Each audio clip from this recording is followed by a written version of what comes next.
Саламатсыздарбы урматтуу телекөрүүчүлөр. Биз бүгүнкү көрсөтүүбүздө Ош шаардык бокс жана оор атлетика спорт мектебинин ийгиликтери жана машыгуулары менен тааныштырмакчыбыз. Биз менен болуңуздар.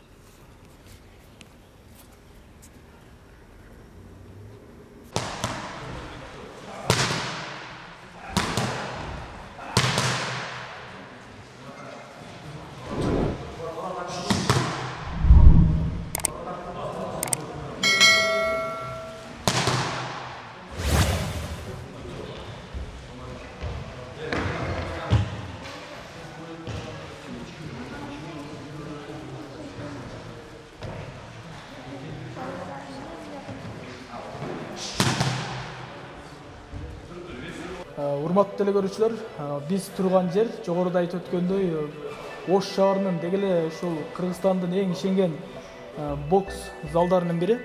Талант ага, айтсаңыз, биз көптөн бери сиздин залыңызга келе элекпиз да. Кандай жаңылыктар болуп атат? Эми жаңылыктардан айта кете турган болсок, биздин мына быйылкы жылдын эсебинен айта кете турган болсок, 2021 жылдын эсебинен алдыбызда чемпионат Азия болуп өттү. Чемпионат Азияда биздин Ош шаарыбыздын бокс жана оор атлетика спорт мектебинен Сейитбек уулу Мунарбек деген жигитибиз барып келди. Андан кийин Санкт-Петербургда өткөн Кубок губернатор деп Россияда өткөн турнирде биздин Имамназаров Мырзахит менен Касымов Асатбек деген жигитибиз барып, мушкелерибиз барып урсашып келди. Ал жерден дагы ушул 18-20 мамлекеттин ичинен бардык номер 1 номерлар бардык дүйнө жүзүнөн келишти. Өтө чоң деңгээлде турнир өттү Санкт-Петербургда. Ал жерде дагы мисалы мына өзүбүз эле коркунучу мамлекет Өзбекстанды ала турган болсок, Өзбекстандын жалаң 1 номерлары барышты. Олимпийский чемпиондар, чемпион мир, чемпион Азиялар, бүт менин деген мушкелер бар катышты. Ошол жерде биздин мушкелердин ичинен ошо Касымов Асатбек деген жигитибиз ушу коло медалын багындырып келди. Ал да бизге болгон өтө чоң жетишкендик деп ойлойбуз. Мына азыркы алдыда боло турган биздин турнирлерде азыр Кыргызстандын биринчилигине даярданып жатабыз.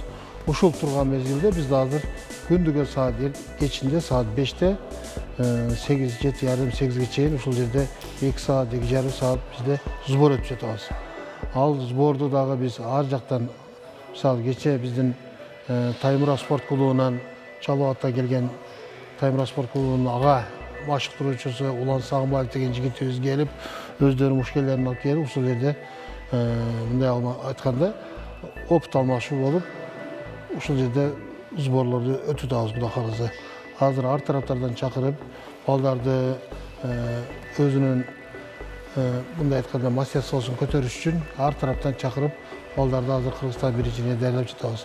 Кандай болот? Ошо башка жактан мушкелерди алып келип, спарринг өткөрсөңүздөр, тажрыйбасы өсөт. Тажрыйба алуу мушкелерден болот. Ар кыл балдар болот. Мисалы, кимдир бир бала физически күчтүү балдар болот, кимдир бирөөлөр балдар техника жагынан күчтүү болот. Ар кыл балдар менен иштесе, балдардын тажрыйбасы ашат деген үмүттөбүз да. Анан дагы бир мындай дайым ушу машыктыруучулар айтып калган угамда, башка өлкөгө барганда же болбосо башка спорт залга барганда балдардын мындай орусча айтканда духу кайтып кетет дейт да мындай. Ушул туурабы же туура эмеспи? Ал үчүн биздин эми жеке менин өзүмдүн оюмду айтайын. Бул жерде биздин өзүбүздүн мушкелерден бир эле залда чоңойгон балдар башка залга барбай. Чоңойгон балдарда ошондой сезим болушу мүмкүн да. Бизде бул жердеги көпчүлүк балдарда ар кыл залдарга барып, ар кыл мушкелер менен иштеп, бул жерде бизде тажрыйбалуу мушкелер бар деп эсептейм да мен. Анан ушул жаңы келген балдар мындай чочулап, ушундай кылышы мүмкүн. А так биздеги көпчүлүк балдар көп жерге барып, опыт алмашып, тажрыйба алмашып ушинтип келебиз. Ал жерде эч кандай өзүн жоготуу, андай деген сезим болбойт да.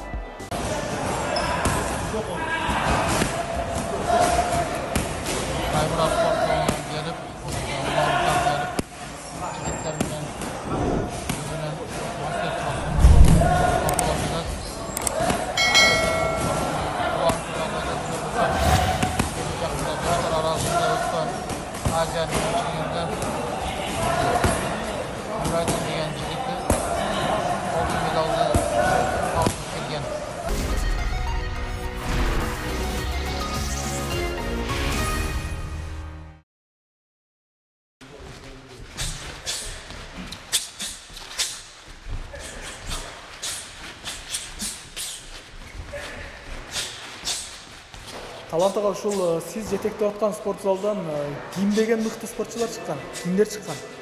Мелдеште бул жердеги спорт залда биздин мурунку ветерандар боюнча айтасыңыз эле. Ветерандар боюнча бул жерде биз айтсак, биздин азыр Үскөл областында Үскөл областы боюнча прокурор болуп иштеп жаткан биздин Халмырзаев Адвокат Алыбаевич деген агайыбыз бар. Бул бокс федерациясында президент болуп иштейт, чемпион СССР. Андан кийин бул жерде биздин өзүбүздүн мушкелерден айтып кете турган болсок, Бахадыр Усманов Бахадыр, Икрам Мирбабаев дегендер бар, Жалал Усманов дегендер бар. Анан өзүмүн бир тогон агаларым Абдубали жана Нургаз Ардиев деген агаларым бар. Бул жерден ушул жерден чыккан мушкелердин бардыгы ушул жерден өсүп чыккандар мушкелер. Ошолардын көпчүлүгүн азыр айтып кете турган болсом, өзүдүн профессионалдык боксчу Америкада көп жылдан бери машыгып жеткен мастер спорт, международный классы, заслуженный мастер спорт жигиттерибиз бар. Мына мисалы Алмазбек Райымкулов деген менин өзүмдүн досум да болот. Бир жагынан мамилебиз дагы өтө жакын.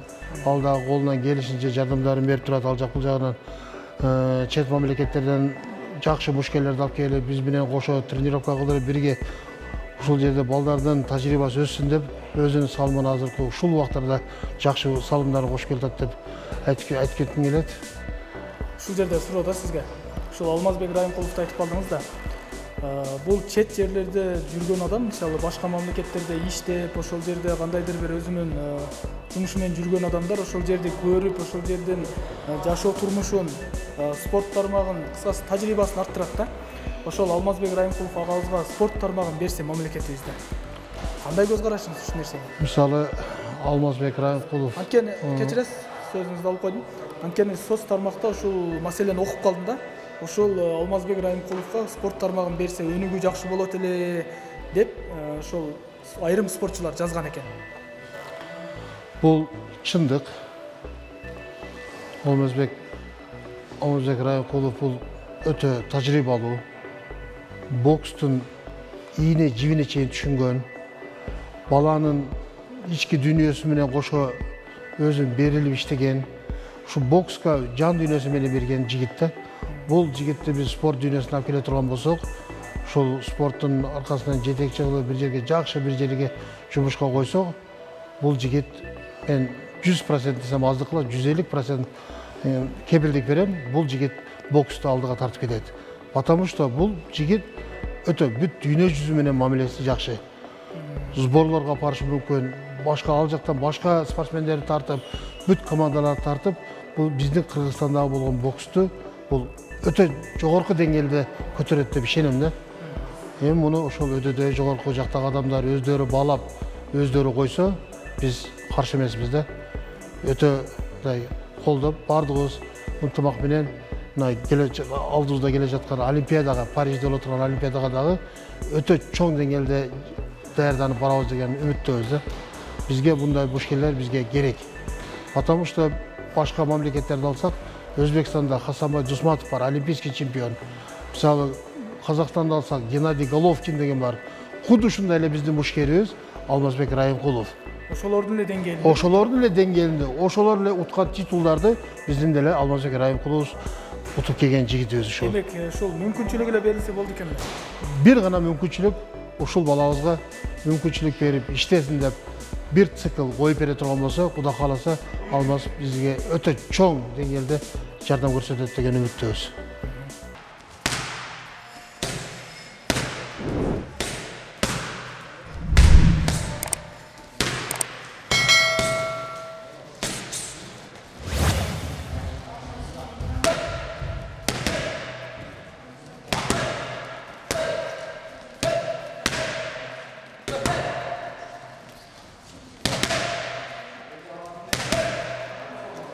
Урматтуу теле көрүүчүлөр, мен жанымда отурган ушул залдагы балдарды машыктырып, ошол дүйнөдөгү турнирлерде желекти желбиреткенге зор салымын кошуп аткан Манас мырза. Саламатсызбы? Саламат. Келдиңерби? Келдик. Сизге суроо да. Кандай машыгууларды өткөрөсүз? Эми мындай көп ийгиликтерди жаратыш үчүн бир өзгөчө машыктырууларды, машыгууларды өтүш керек да. Ооба, бизде агайлар бар, чоң агайлар. Ошо өздөрү программаны жазып, бизге программа боюнча өткөрүлөт. Бизде бу жерде ар башка эмелерди өтпөйбүз. Ошо бокска кандай, школага кандай эмелер кетсе, керектүү нерселер, ошолор менен балдар тренировка кылдырабыз. Агайлардын маслихаты менен, программасы менен түзүп берет. Ошо бизде стажы көп агайлар бар да. Өмүрүн ошо жерде арнаган агайлар бар. Ошолордун программасы менен түзүп беребиз. Ошолорго жардам кылып, колдон келишинче тренировка кылдырабыз. Мына саар келип, кеч келип, эртең Кыргызстанда республика болуп атат. Ого балдар тайырлап атабыз, Кудай кааласа эми агайлар менен биргеликте. Сизге канча болду машыктыруучу болуп иштегениңизге? Мен өзү бир 10 жыл десем, бир 7 жыл болду. Мен ошол окууну бүткөнмүн машыктыруучу боюнча. 7 жылдан бери Өзүңүздүн кесибиңиз боюнча эмгектенип атасыз. Өзүмдүн кесибим боюнча. Мындай чынын айтсаңыз, ушул спорт мектептин жетекчилик тарабынан кандай мындай жакшы эле колдоо болобу мына машыктыруучуларга? Сөзсүз. Эгер жетекчиден жакшы мамиле, жакшы эме көтөрмөлөр болбосо, бизде жылыш болбойт. Жылыш болуп атабы? Азыр жылыш, Кудайга шүгүр, жакшы деп эме кылам. Айта алам да. Себеби кайсыл жерге барып интервью албай эле ошол жетекчисин мактап, мындай теле үчүн мактап коет да. Сиз андай Жок, чындыкты айтыш керек. чындыкты айтыңчы, мындай кандай болот? Мугалим, бул тренерчиликте акча мындай эмелер рол ойнобойт. Мындай айлыктары эми өзүнүн семьясына эле жетет да, мындай. Ол бу жерде жамандап, жакшы дээштин эмеси жок. Эми ушуга чыдап, ушул жерде тирлик кылып, ушуга чыдап балдар тренировка кылдырабыз, Кыргызстандын келечегин, байрагын көтөрөбүз деген гана агайлар иштейт да бу жерде. Сөзсүз. Калган патриоттор, калган эми мындай жерде иштеш өтө кыйын. Баланы тарбиялап кылыш. Жетекчи болуп, өзү кыймыл аракет кылып атат да, ошол да мен жөн отурбайм депчи. Бул отурса болот өзү кабинетте мына чыкпай эле. Бирок ошого аракет кылып атат. Жүрөгү чыдабай атат да бир менчи. Пожалуйста. Аккуратненько. Бокс.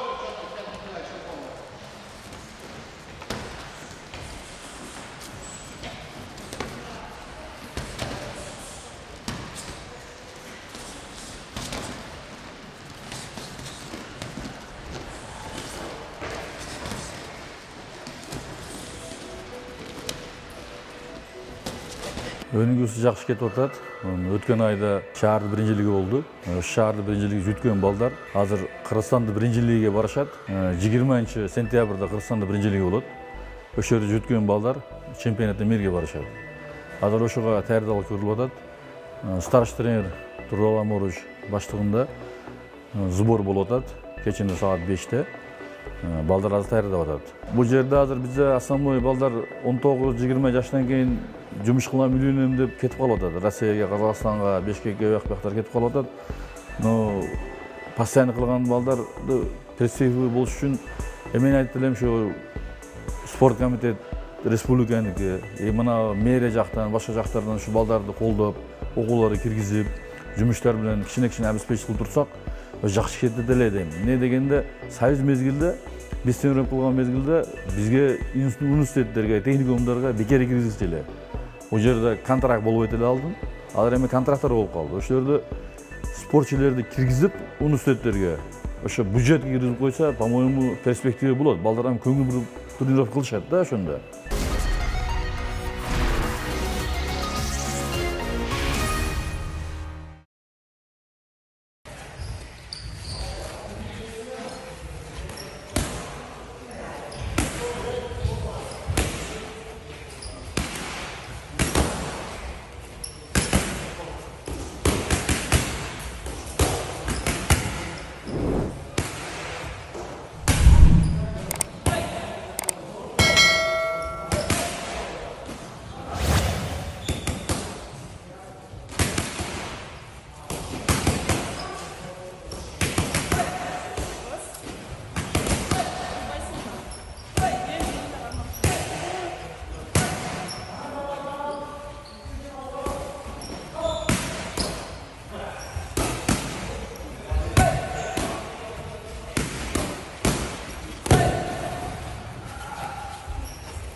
Талант ага, мына кабинетиңизде турабыз, бөлмөңүздө.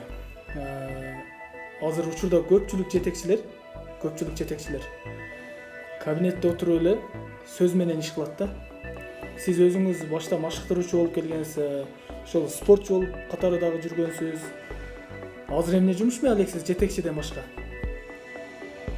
Мен азыр ушул жерге жетекчи болуп келгениме мына 2017-жылы келген болсом, бул жерге жетекчи болуп келгенде эле баардык коллективдеги тренерлер менен дагы башында эле ачык эле сүйлөшүп алганбыз да.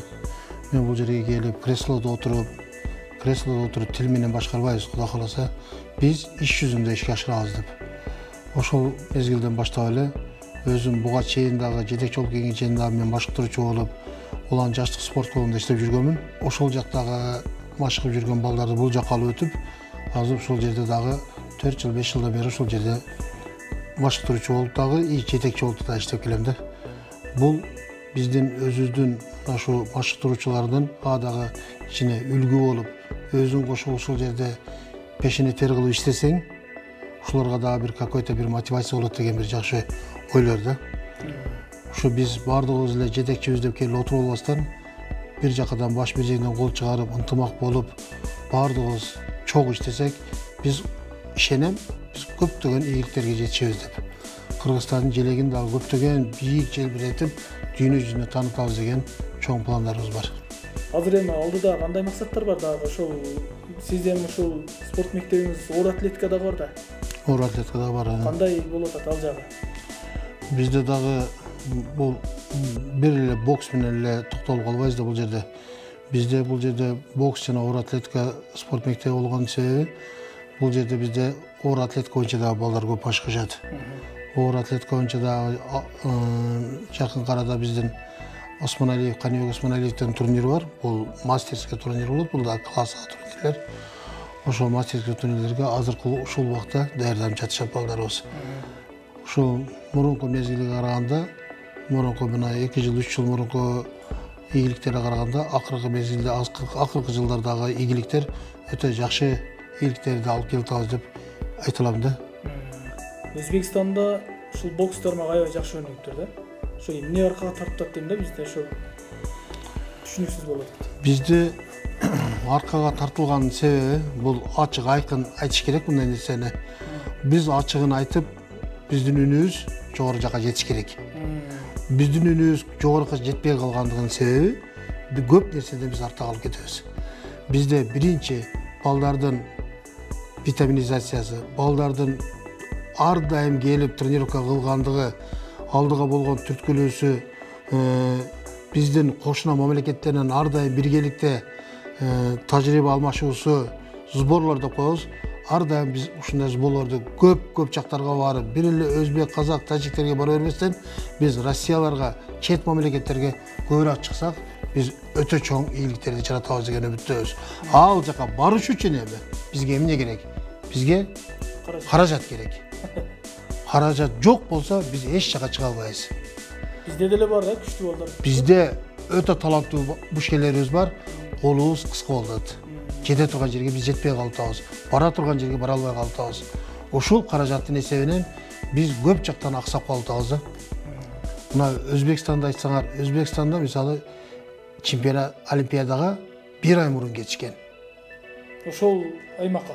Ошол Токио, Японияга, Токио шаарына 1 ай мурун Өзбекстандын мушкелери кетишкен. Спортсмендер бардыгы адаптироваться этиш керек, ал жактын абасына көнүш керек, бүт бар жана көнүш үчүн бул каражатты Өзбекстан мамлекети өтө чоң каражат бөлүп берет да. Спортсмендерге эч нерсени аябайт. Даже психолог жанында жүрөт, врачтары жанында жүрөт.